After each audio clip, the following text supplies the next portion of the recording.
hindi naman ayos eh. Hindi naman marunong. Hirap naman sa iyo. May mga tauhan eh, hinayaan mong lumayas. May dumas diyan para magngol-ngol. Ay, tingnan mo naman, hindi madaling kalawangin. Bigay, aray may alagyan na.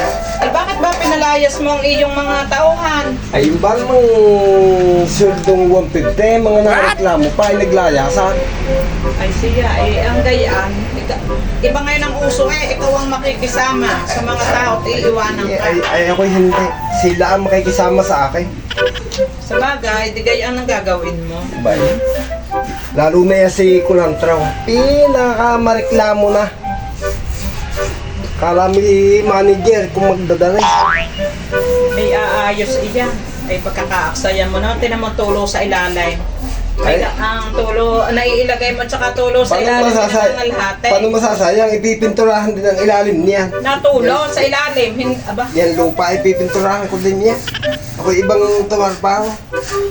Pati mukha ng nanuno, pipinturahan ko pag ako'y napapagod na. What?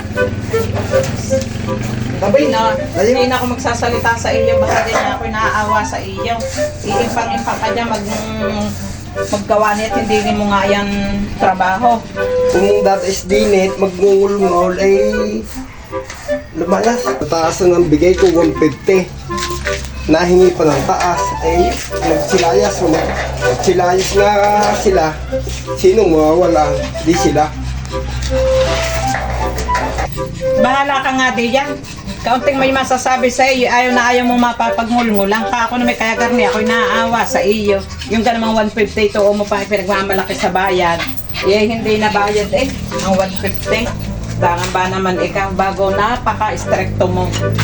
Kaunting maano ang mga tao sa 150. Ito, hinahabol mo pa mga tao mag-overtime na walang bayad.